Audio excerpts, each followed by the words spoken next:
Welcome to Finlex Insight, your hub for smart finance and business knowledge. Simple, practical, and powerful insights. This past week, the Indian stock market was a real roller coaster, wasn't it? But what was actually driving the Nifty and Sensex? Well, we're going to unpack all the key moves, take a look at the global signals investors were watching, and break down what it all really means. Let's get right into it. So on the surface, you see the prices swinging up, swinging down, but beyond those daily charts, what was the real story, right? What were the underlying forces actually at play here? That is exactly what we are going to break down. So first up, let's zoom out and take a look at the big picture. What was the one word that could really sum up the entire week for the Indian markets? If you had to pick one word, it would have to be volatility. The market was swinging hard, and it was all being driven by this cocktail of domestic uncertainty and some pretty strong global cues. This wasn't a market making a clear move up or down. No, it was a market on edge, reacting to pretty much every piece of news. Okay, so now let's zoom in. What was happening inside the Indian market? We're going to look at the key domestic drivers that were influencing trading day in and day out. So you had three main things creating this sort of tug of war. First, there was the activity from foreign institutional investors, or FIIs. Their buying and selling sends these powerful signals about international confidence. Second, all eyes were on our domestic inflation data, kind of like a health check for the economy. And finally, both of those things were fueling the big question, what's going to happen with interest rates? And you can really see this split reaction on this slide. The banking sector was pretty weak, and IT, well, it was definitely feeling the heat from global pressures. But the really interesting story is right here, with pharma and FMCG.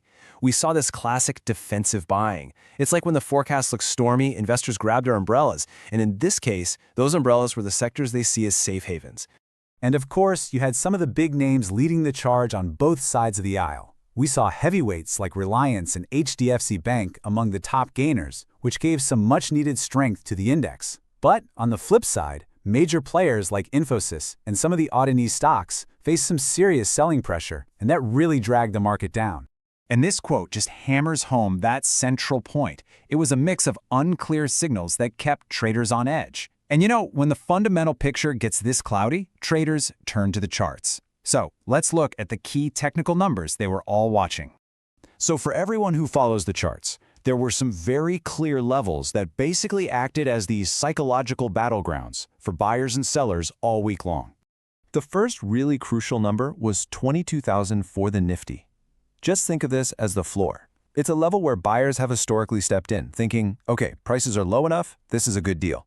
And that buying supports the market and helps stop it from falling further. And then, on the other side, you had 22,500.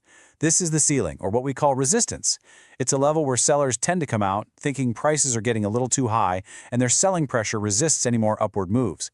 So the market was essentially just bouncing between this floor and this ceiling. Even the technical indicators were backing up this story of indecision. The RSI, which measures momentum, was just stuck in neutral, not overbought, not oversold. And the MACD, another indicator that helps spot trend changes, was giving off all sorts of conflicting signals. Basically, the charts themselves were just shrugging their shoulders.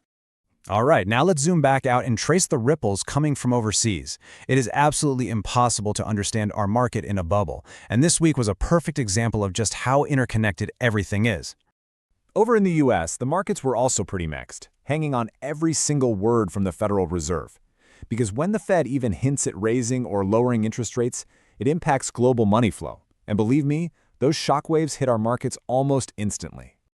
Meanwhile, if you look over at China, their economy was flashing some serious warning signs. All the worries about slow growth and that ongoing real estate crisis, it just creates a really cautious mood around the world. And when global investors get cautious, they're less likely to pour money into emerging markets like India. And Europe's story wasn't much different, really. They're still wrestling with high inflation and those crazy energy prices. So you've got the US, China, and Europe all painting this picture of global economic uncertainty. So what this all boils down to for India are three key things to watch. Any fluctuation in oil prices directly impacts our economy. The demand for gold, that tells you how fearful investors are feeling. More fear means more people buying gold as a safe haven. And finally, the movement of the US dollar against our rupee. That has huge implications for imports and for company earnings. All right, so that was last week. Now, let's look forward. What are the key events and triggers that could really dictate the market's direction in the coming days? Here is your checklist for the week ahead. Here at home, any word from the RBI is absolutely critical.